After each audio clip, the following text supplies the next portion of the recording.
มเอากุณพระแก้วเจ้าทั้งสามประการอันมีพระพุทธพระธรรมพระสงฆ์คุณพ่อคุณแม่คุณปู่บาอาจารย์คุณศีลธรรมกรรมฐานจงมาปกห่มรักษาครูบาอาจารย์พระเจ้าพระสงฆ์ทุกรูปปกห่มรักษาป้อออกไม่ออกศรัทธาตั้นสาธุชนคนดีผู้สนใจใฝ่ในธรรมทุกท่านขอถวายความเคารพแสดงความนับถือพระมหาเถระพระเถรานุเถระเจ้าคณะพระสังฆาธิการครูบาอาจารย์เจ้าที่เปิดวิทยุฟังอยู่ที่วัดที่ว่าเวลานี้เจริญพรญาติโยมท่านสาธุชนคนดีปวีแม่อุ้ยนักศีลนักบุญเท่าแก่น้อยใจยิ่งตั้งหลายทุกท่านได้เวลาแล้วเนอได้เวลาแล้วตึงเวลาแล้วได้เวลาสำหรับการรับฟังธรรมะอันเป็นสาระประโยชน์ทางด้านพระพุทธศาสนาน้ำธรรมคำสอนขององค์สมเด็จพระชินวรสัมมาสัมพุทธเจ้าได้มาปะมาพบมามาเล่าสู่บรรดาพ่อแม่พี่น้องพ่อออกไม่ออกศรัทธาตั้นสาธุชนคนดีทั้งหลายแล้วไผที่ยังบ่ลุกเตื้อกะเกียมตัวลุกมาได้แล้วเนอะลุกมาได้แล้วตื่นมาได้แล้วญาติโยมท่านทั้งหลายหลับลุกเจ้ากินพักดังป่ายหลับลุกควายกินพักดังเก่าลุกเจ้าได้หลายลุกควายได้น้อยหลับลุกเจ้าเป็นเจ้าทั้งหลายหลับลุกควายป่าเฮือลูกหลานเป็นหนี้เป็นข้าเนอตื่นมาเหียเนอลุกมาเหียเนอลุกเนอลุกเนอลุกตื่นตื่นได้แล้วลุกได้แล้วญาติโยมท่านทั้งหลายลุกเจ้าตื่นตัวเจ้าบัวกาบหันเยื่องนาพังพร้อมลุกควายบ่ตันหนทางกีดก้อมก้าตัวบ่ต้อมปุ่นอายจุงเก่งเข้าไว้อย่าไปเฮือขวายต่อแน่สบายจำไว้เน้อเจ้าจำไว้เน้อเจ้าอรุณสวัสดิ์ธรรมะสวัสดีสวัสดียามเจ้าญาติโยมท่านผู้ฟังทั้งหลายยินดีต้อนรับเข้าสู่รุ่งอรุณวันใหม่ปะกันเจ้านี้เป็นเจ้าของวันจันทร์ที่4เดือนธันวาคมพุทธศักราช2566วันนี้เป็นวันเดือนยี่เหนือแฮม7 ค่ำพร่ำว่าเป็นวันจันทร์วันผูกนี้เป็นวันพระวันศีลแล้วก็เป็นวันสำคัญแถมวันหนึ่งของประชาชนคนไทยวันผูกนี้วันที่5 ธันวาเป็นวันป่อแห่งชาติปะกันแล้วตามเวลาตี5 ถึง 6 โมงปะกันในรายการเสียงธรรมแสงอรุณดำเนินรายการโดยอาตมภาพพระครูอภิวัฒนวิกรมวัดปากตางเจริญตำบลดอยหล่ออำเภอดอยหล่อจังหวัดเชียงใหม่ เ เป็นผู้รับผิดชอบดำเนินรายการมาปะญาติโยมทั้งหลายเป็นประจำในวันจันทร์วันพุธแล้วก็วันพัดวันพฤหัสบดีสัปดาห์ละ3 วันวันอื่นๆก็สลับซับเปลี่ยนครูบาอาจารย์รูปอื่นตนอื่นส่วนเมื่อคืนนี่ก็มีทุกวันพุธต้นเดือนอย่างต้นเดือนนี้ก็จะปะกันวันพุธเมื่อคืนวันที่2 ทุ่มถึง4 ทุ่มเฉพาะเมื่อคืนนะถ้าเป็นคืนอื่นนี่ก็ครูบาอาจารย์รูปอื่นตนอื่นดำเนินรายการไปเฉพาะวันพุธเมื่อคืนต้นเดือนละวันเตียตมาภาพจะมาปะญาติโยมส่วนรายการเมื่อเจ้านี่ก็เดือนไหนก็มาปะกันสัปดาห์ละ3 วัน4 สัปดาห์ก็3 4 12ปะกันเดือนไหน12 วันถ้าเป็นรายการแมลงก็ทุกวันพุธบ่าย3 ถึง 5 โมงแล้วก็วันศุกร์2-3 ติดแล้วบ่ได้มาปะญาติโยมก็โดยภารกิจหน้าที่งานสอบทำพ่องงานอะไรยังพ่องมันตรงพอดีตรงกับวันที่เราจะจัดรายการพอดีก็มอบหมายครูบาอาจารย์นิมนต์ครูบาอาจารย์รูปอื่นตนอื่นเปิ้นมาพบปะศรัทธาญาติโยมต่อไปปะกันแล้วบ่เฮอได้ขาดแคลวเสียเวลามาถึงสาระธรรมะกันวันนี้ถึงเรื่องการฟังดีๆก็ได้ปัญญาสุดสู่สั่งละพะเตปัญญังญาติโยมท่านสาธุชนท่านผู้ฟังทุกท่านภัยก็รู้ว่าปัญญาเป็นของมีค่าถึงกับยกย่องว่าปัญญา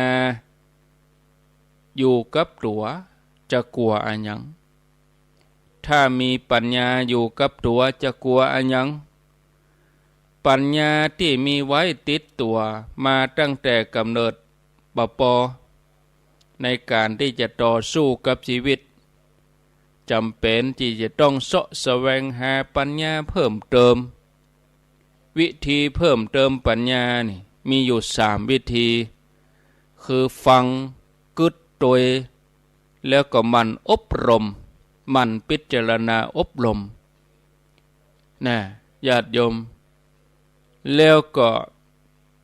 ปัญญาที่เกิดจากการฟังเนี่ยเปิ่นห้องว่าสุตตมัญญปัญญา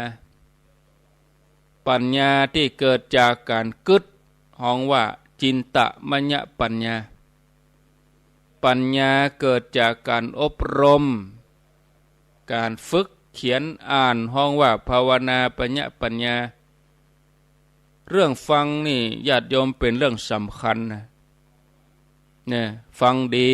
ก็ได้ปัญญาคนเฮานี่ชอบเป็นส่วนนักบ่ชอบฟังนะลำพังแต่ชอบ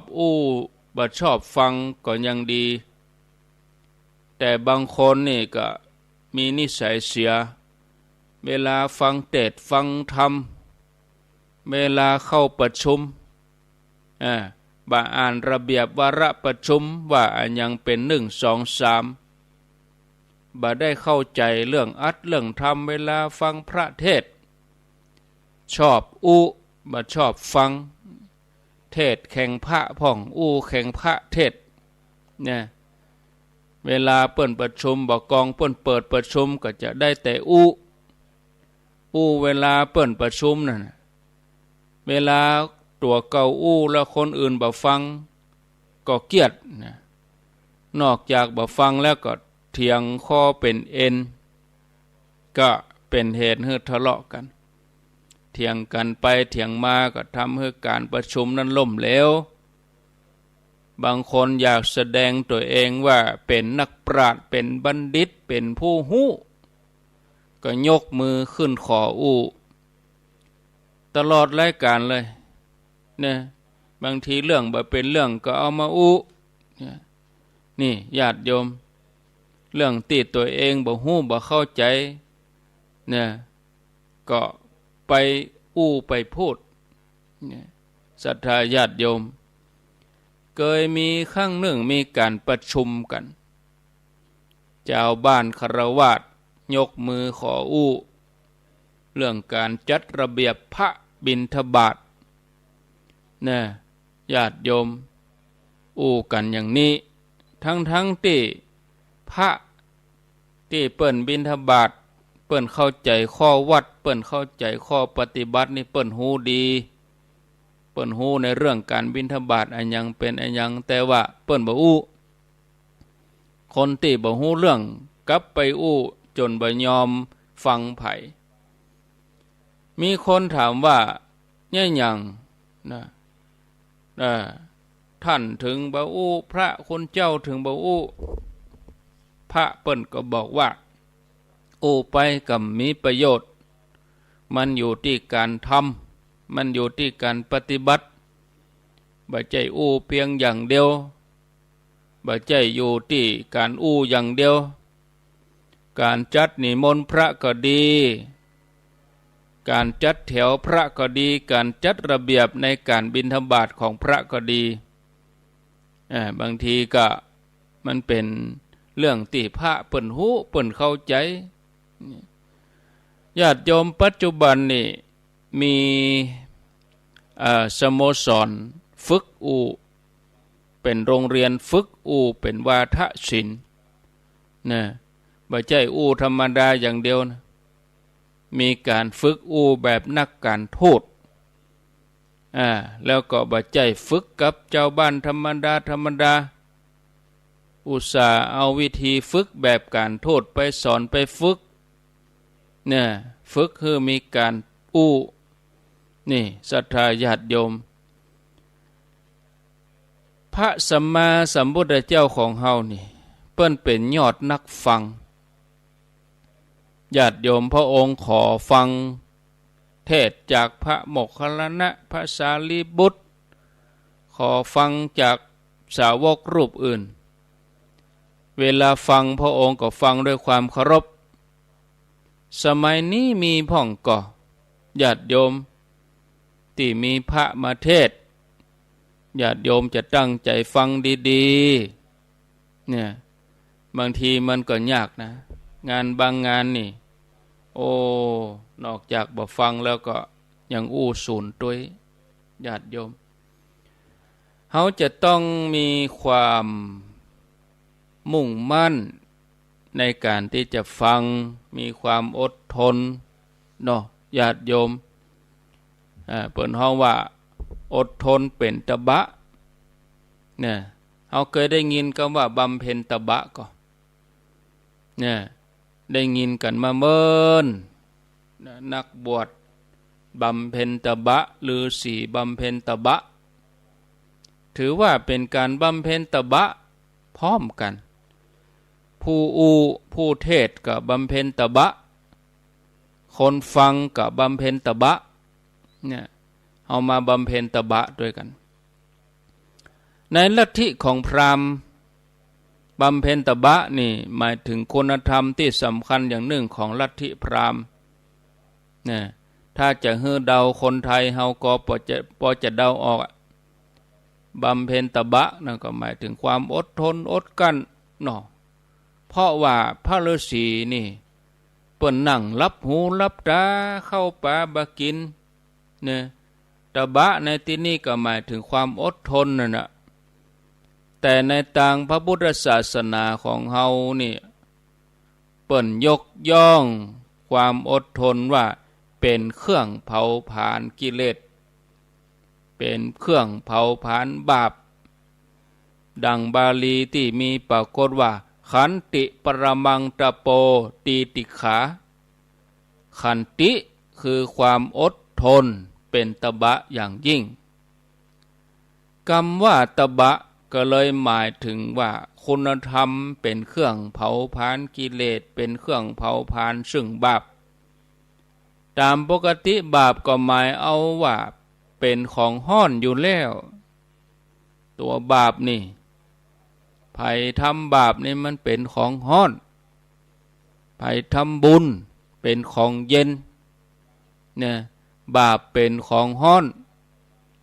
แต่ตบะธรรมยังเป็นคุณธรรมที่มีความฮ้อนเหนือกว่าบาปคือพิษอันใดแก้อันนั้นเอาฮ้อนแก้ฮ้อนการบำเพ็ญตบะนี่เนาะเอาฮ้อนไปไล่ฮ้อนเหมือนเอาความฮ้อนจากไฟไปไล่สนิมที่เกิดจากเหล็กธรรมดาความบดีความชั่วทั้งหลายบ่ว่าจะเป็นอบายมุขอย่างความขี้เกียจความเกียจความโกรธความขี้โลภความขี้น้อยใจความหุนหันพลันแล่นความมักง่ายนิสัยบดีถ้าจะแก้ก็ต้องแก้โดยการใจขันติคือความอดทนเข้าไปแก้เหมือนคนที่ชอบทิ้งขยะบนท้องถนนนะกินอะไรยังก็เปิดหน้าต่างขว้างเปิดกระจกขว้างโยนลงข้างทางถ้าจะเลิกนิสัยอย่างนี้ก็ต้องใจการบำเพ็ญตบะต้องใจขันติคนที่ติดยาเสพติดเหล้าติดการพนันติดเฮโรอีนฝิ่นกัญชาจะเลิกก็ต้องใจการบำเพ็ญตบะทั้งนั้นรวมใจไปจนถึงปัญหาข้อขัดแย้งระหว่างคนเหมือนกันที่ทำงานเปื้อนฝูงทำงานร่วมกันแต่มีความขัดแย้งกันรวมไปจนถึงปัญหาครอบครัวผัวเมียภรรยาสามีเพื่อป้องกันบ่ให้มีข้อขัดแย้งกลายเป็นข้อวิวาทบาดหมางถึงขั้นจะต้องมาทะเลาะลงไม้ลงมือก็ต้องใจขันติต้องใจการบำเพ็ญตบะแม้กระทั่งเรื่องที่ถูกกระทบโดยที่เฮาบ่ผิดเนี่ยนะอย่างเฮาโดนดูถูกอย่างรุนแรงโดนว่าอย่างรุนแรงโดนตำหนิโดนนินทาโดนกล่าวหาถ้าบ่ใจขันติเป็นตบะก็จะมีการตอบโต้เป็นเหตุให้เกิดความเสียหายในวงกว้างลุกลามไปก็ว่าในกรณีที่เฮามีความดีนักต่อนักเฮามีความดีเฮาทำคุณประโยชน์นักต่อนักก็ยังมาถูกคนสกปรกคนใจบาปคนใจมืดคนใจดำเหยียบย่ำความดีของเฮาเนี่ยใส่ความชั่วเข้าไปถ้ากึดท้อแท้เบื่อหน่ายก็คลายความเพียรเนี่ยก็เป็นที่น่าเสียดายฉะนั้นเกิดว่าสิ่งเหล่านั้นที่คนสกปรกมาเหยียบย่ำความดีเอาความชั่วเข้าใส่เฮานั้นถือว่าเขาเป็นส่วนหนึ่งในการบำเพ็ญตบะของเฮาเขาเป็นส่วนหนึ่งในการทำให้ความดีของเฮานั้นชัดเจนแสดงว่าเฮาทำดีแล้วมาดีแล้วเนี่ยเขาถึงมีความคิดอิจฉาเนี่ยเขาถึงเหยียบย่ำความดีของเฮาบ่ให้ความดีของเฮาพดออกมาเฮาจำเป็นจะต้องใจขันติเป็นตบะเผาความน้อยเนื้อต่ำใจนั่นไปเนี่ยญาติโยมเขียนใส่กระดาษท่านเนี่ยกรรมอันใดที่มันบ่ม่วนอันใดที่มันทำให้เกิดอุปสรรคปัญหาระบายเข้าไปในกระดาษจุดไฟเผากลายเป็นขี้เถ้าไปเลยนี่ญาติโยมโป่งเหี่ยวว่าญาติโยมไผทำกรรมอันใดไว้คนนั้นจะได้รับกรรมอันนั้นประเมินบัจจาแน่นอนท่านสาธุชนทุกคนทุกท่านพุทธบริษัทท่านทั้งหลายบางคนนี่มีบุญได้ทำไว้แต่ปางก่อนเกิดมาจากนี้นี่จับแตะจับว่ารูปสวยรวยทรัพย์รูปร่างก็ดี ความรู้ก็ดีฐานะก็ดีมีครบเป็นที่น่าขวายยวนบางทีก็น่าเสียดายว่าคนงามคนดีบ่ฮู้จักถนอมความงามความดีชอบแปลงหน้าบึ้งชนิดที่ว่าบอกบุญบ่ฮับเพราะอะไรยัง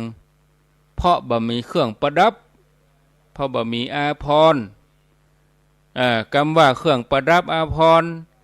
เครื่องประดับทั้งโลกอาภรณ์ทั้งโลกนี่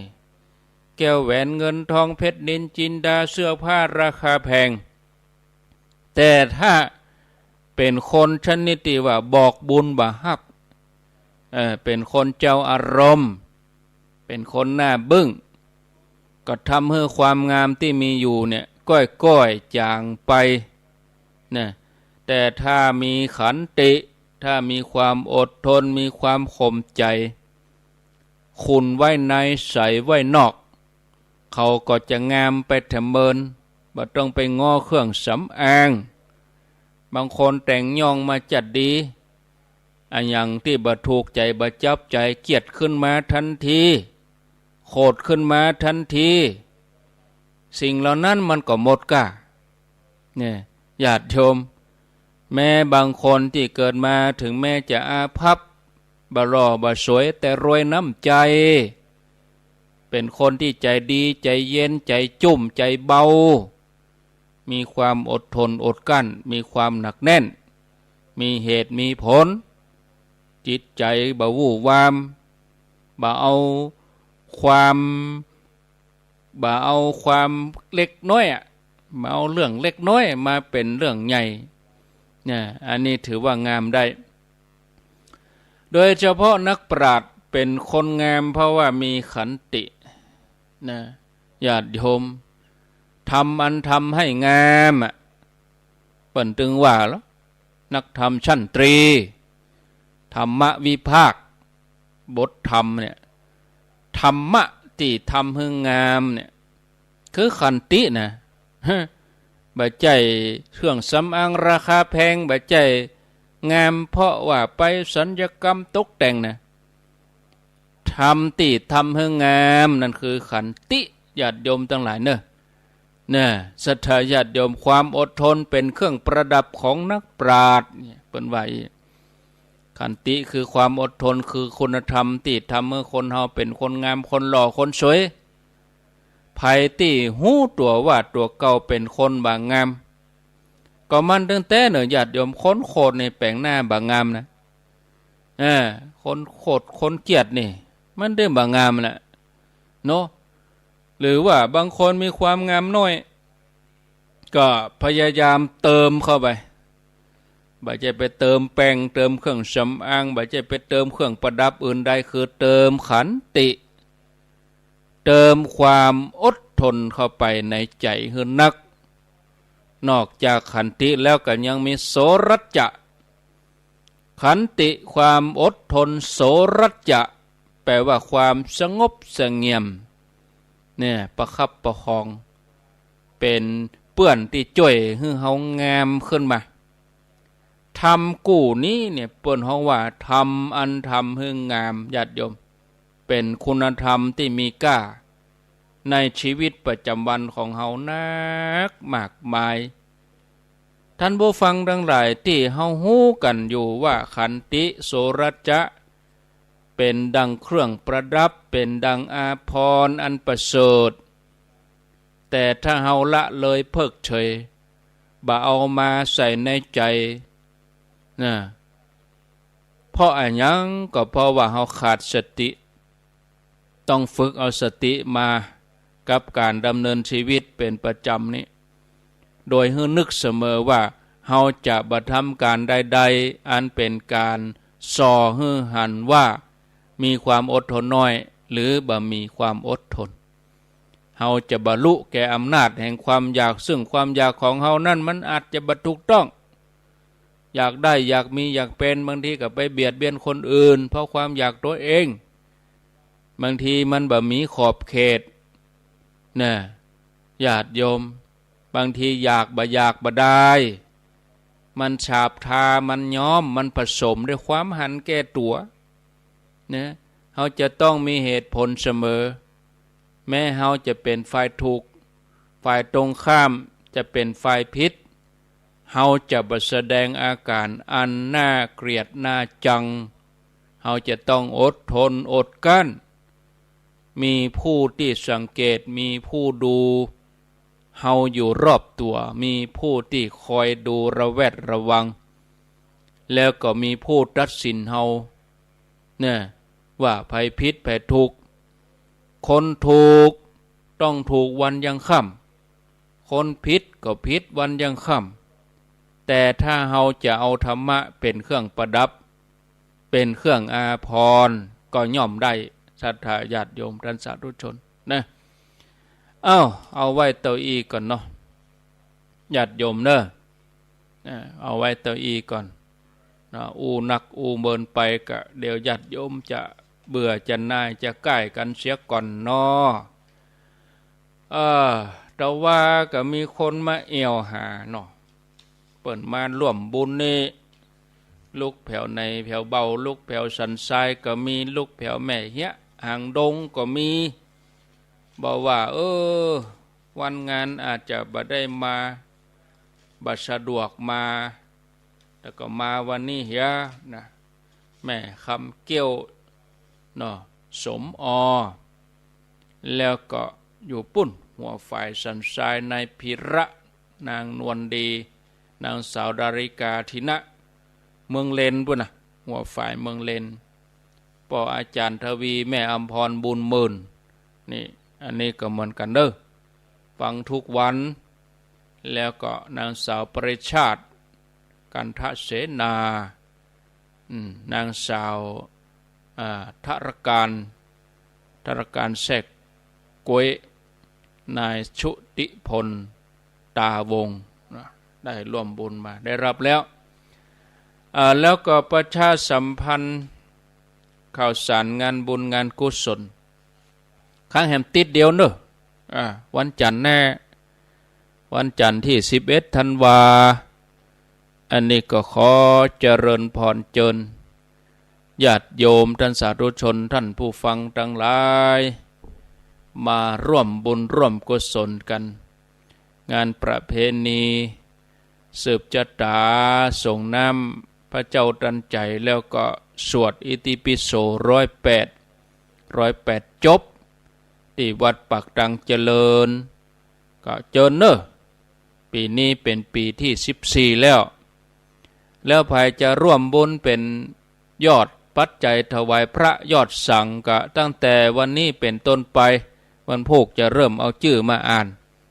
มีเวลา1 อาทิตย์ก็ประมาณ30 กว่ารูปนะ30ตีเป็น35ถึงพระพุทธพระธรรมถึงปู่จานตีเป็น35ก็ขอเชิญชวนเนอะญาติโยมก็แจ้งความประสงค์เข้ามาโทรมาหลังไมค์แล้วก็จะได้เอาชื่ออ่านนะเอาชื่ออ่านในวันต่อไปก็เชิญชวนญาติโยมท่านสาธุชนทุกคนทุกท่านในวันที่11สืบชะตาพระสงฆ์จำนวน35 รูปแล้วก็เมื่อค่ำนั้นก็เวลา1 ทุ่มเป็นต้นไปก็มาสวดอิปิโส108สวดธรรมจักรปวัตตนสูตรพระสงฆ์300 กว่ารูปนั่งรอบเจดีย์ก็เอาบักกรรมมาตัวเด้อแล้วเขาจะตานห้องน้ำกันนะวันที่11เนี่ยห้องน้ำนี่ก็กำหนดวันที่8นี่แล้วเนาะหมู่แล้วก็ตานบ่แล้วก็ตาน แล้วอยู่เนอะแล้วอยู่วันนี้ปูกระเบื้องแล้วละศาลาแหมวันก็ใส่โถส้วมเนาะแหมวันก็ต่อน้ำต่ออย่างก็ทดสอบระบบน้ำต่างๆก็ได้ละวันที่7ที่8นี่ก็เข้าตีเข้าตังวันที่9ทำความสะอาดวันที่10เตรียมสถานที่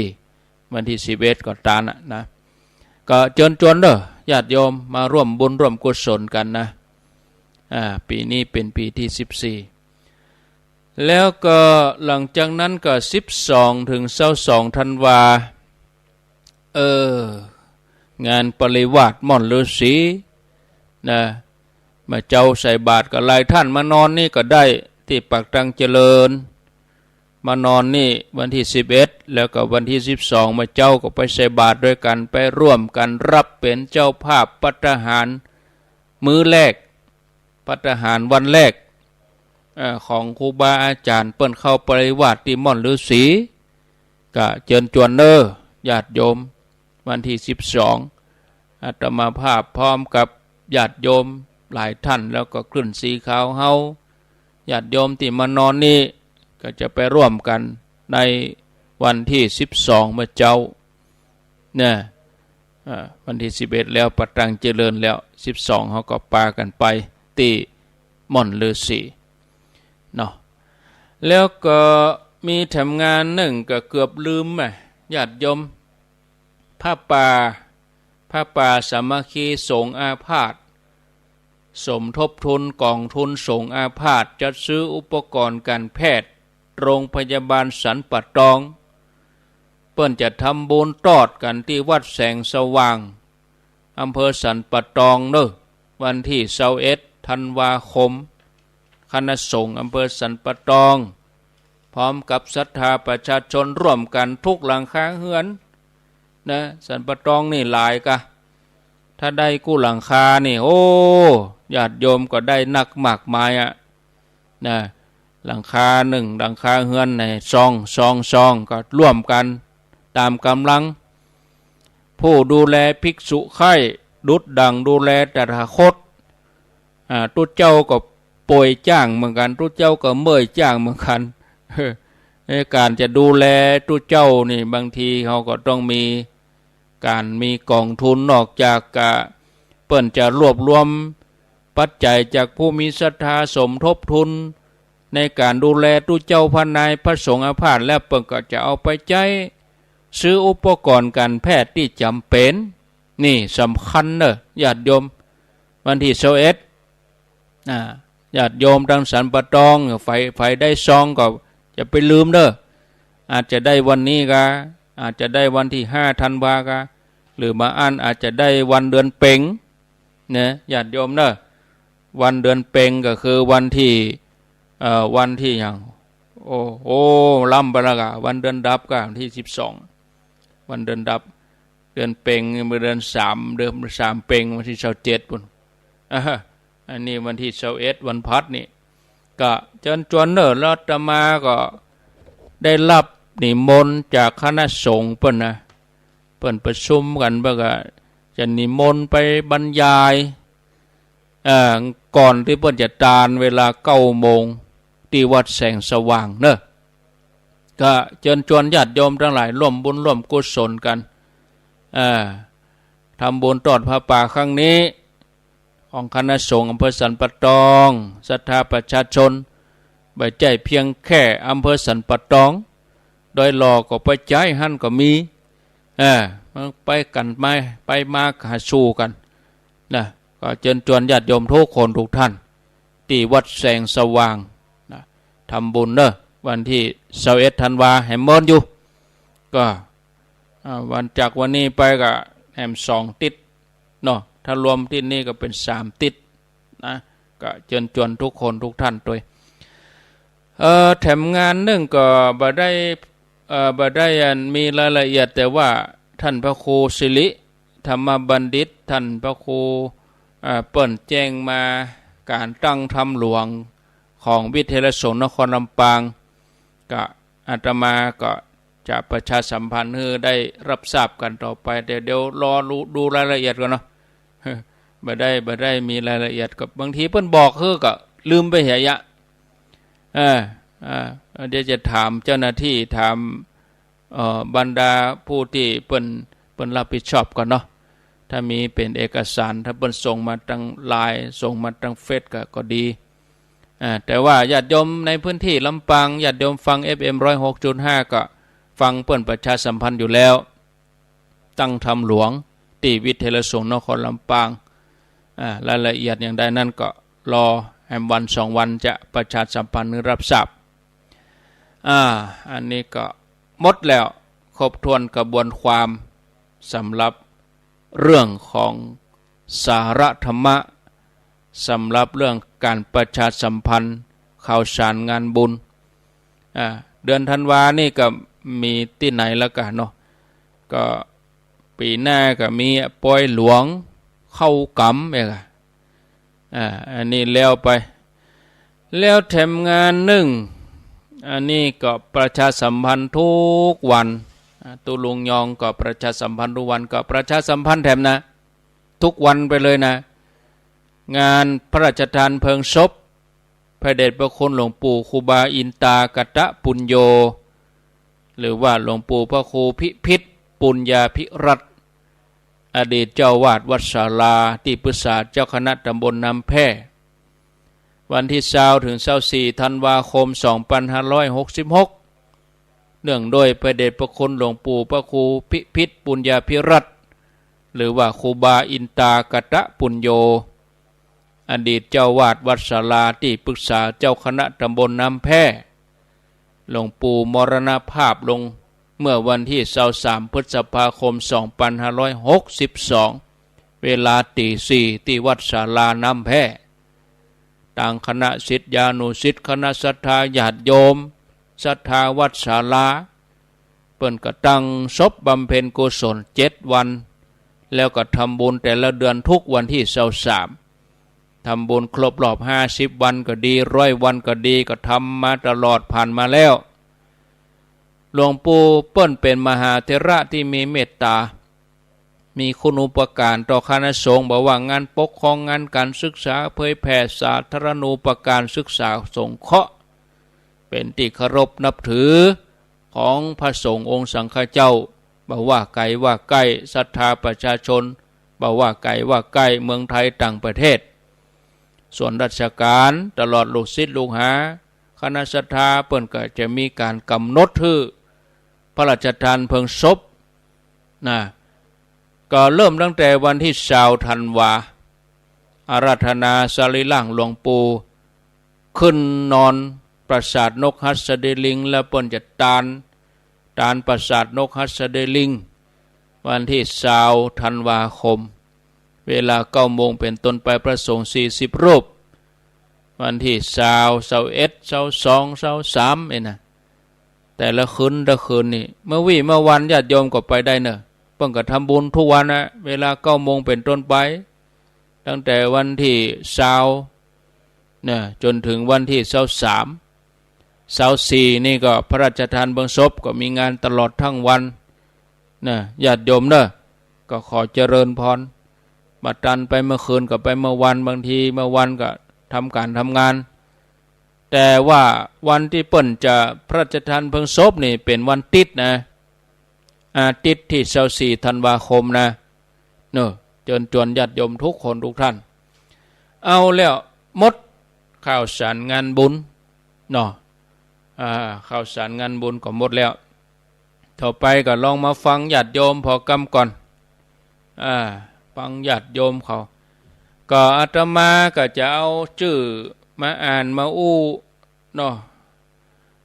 ตั้งนี้ไปก็จะอ่านในรายการเมื่อเจ้า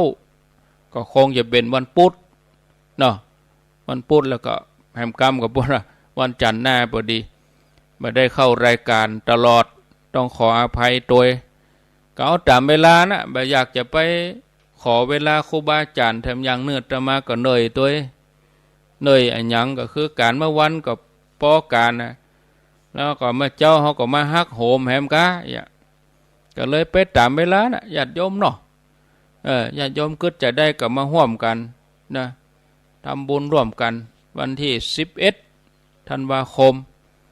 วันพวกนี้จะเริ่มเอารายชื่อที่ญาติโยมเพิ่นแจ้งความประสงค์เป็นเจ้าภาพถวายครูบาอาจารย์ตมากันนิมนต์ในอำเภอได้หล่อนี่พ่องต่างอำเภอก็มีเวียงเป่าเป้ามีลำปางที่เขาไปกินตานร่วมกันนะถ้าจะพระสงฆ์นักหลายเป็น50เป็น100เนี่ยมันก็แบกแบบแปะก็มอกพอให้พอดีตามกำลังของตัวเองก็บางทีว่ามกสาวป่ายเนี่ยเกิดไปขึ้นมาลืมตังเวียงเป่าลืมตังลำปาง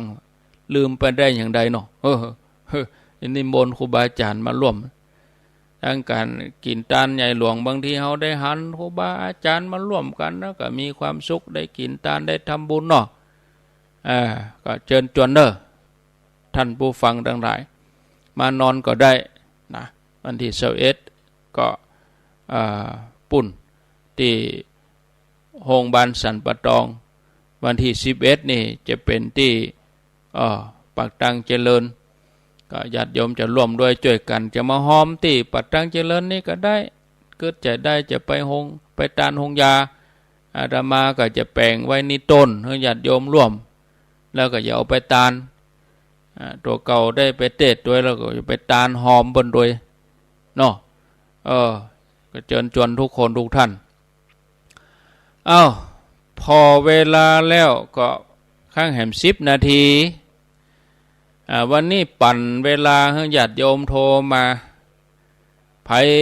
จะจะจ่าโทรมาจะแจ้งผลการรับฟังก็ดีถามปัญหาก็ดีก็ขอเจริญปอนเด้อ0998366322อยู่ที่ไหนตั้งใดมีเวลาถึง6 โมงกำเดียว6 โมงถึง7 โมงก็ท่านพระครูสังวรศิลาภิลักษ์วัดสายมูลแม่กะทุกวันจันทร์เนี่ยเปิดจัดรายการเนาะญาติโยมก็ติดตามรับฟังกันไผมีจะโทรก็ขอเจริญปอนแต่เจ้านี่ก็ขออภัยเนอะรายการท่านสมชาติรับลืมตื่น2 วันแล้วโอ้ยอิ่มไข้ไหวฮะอาการเริ่มออกแล้วนี่โอ้ไข้ไหวละแต่ว่าก็รับลืมตื่นวันติดเมื่อเจ้าท่านพระครูวรธรรมนาถบ่ได้ออกสักกำสุมาเปิ้นเนี่ยตื่นพอ4 โมงครึ่งวันนี้ก็เหมือนกันเกือบบดีเด้อตื่น4:50ว่าปะเท่าโอ้ขออภัยด้วย2 วันละอาการมีอย่างอี้นี่โคถ้า3 วันนี่ปนเนอร์อันติปิโสนี่มันได้มันยังได้ญาติโยมคนใครฟังก็รอฟังติ๊กๆได้เจริญพรอาจารย์ครับอาจารย์ครับว่าจะได้อาจารย์ครับผู้หมดเจ้าภาพอันสังฆทานอนุโมทนาเนาะร้อยตำรวจตรีสุจักรนะพรหมเสนกันครับกับนายโอเกอร์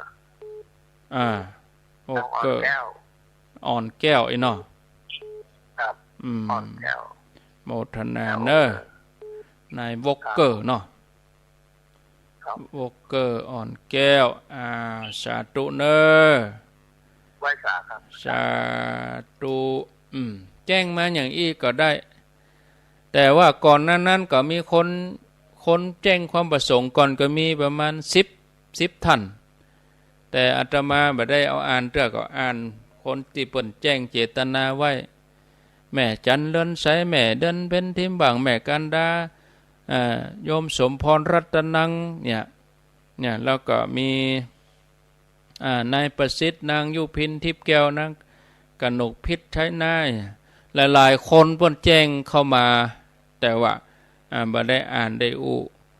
ก็วันพุธนี่เป็นวันการเป็นรายการท่านสาธิตเดี๋ยวพอเวลากำก่อนเนาะ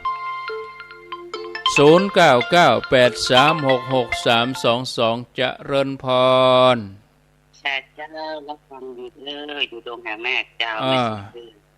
ได้ยินทีเนาะเจ้า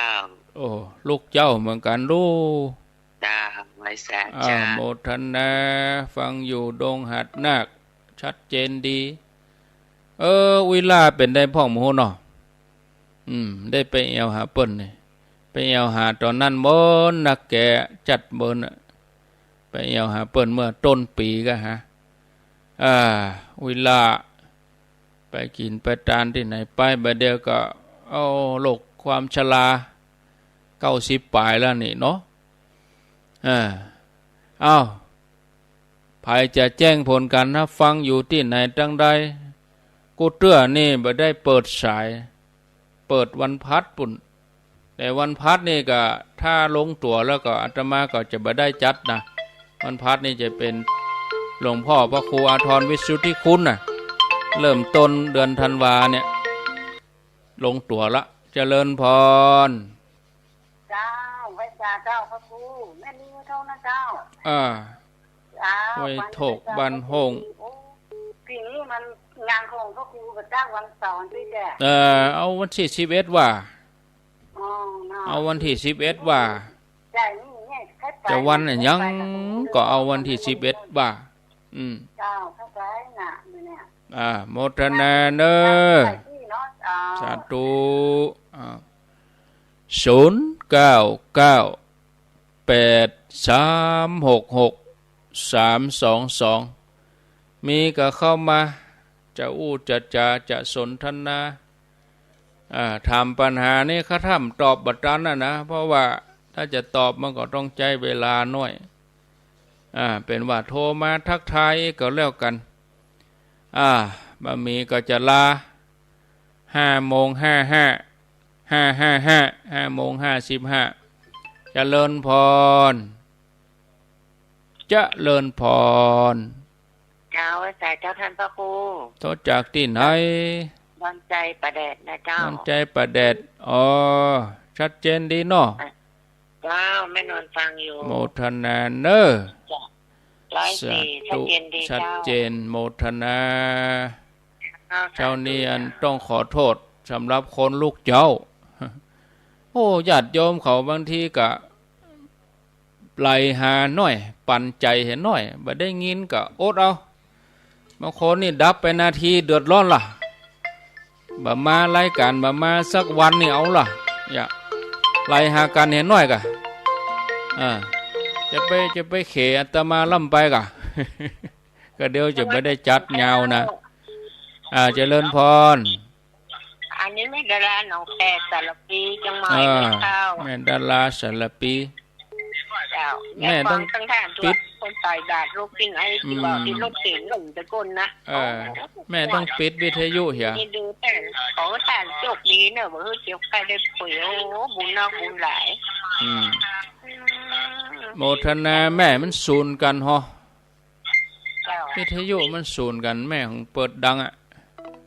แม่ของเปิดวิทยุดังก็เลยฟังใครหูเรื่อง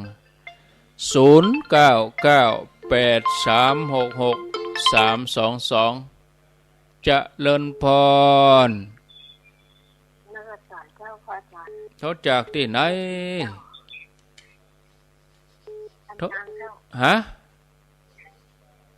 โทษจากไหนก็ลำปาง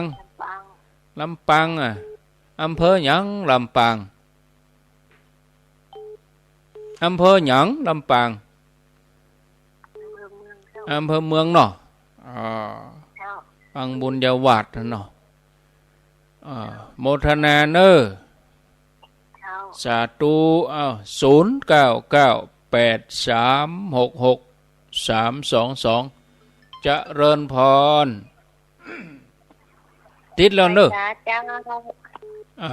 โทษจากไหนโทษจากไหนแม่ฟองจุมดอนเจโฮมเจ้า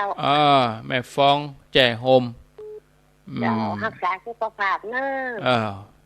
ะขอบคุณนักมาได้มาเห็นวัน2 วันก็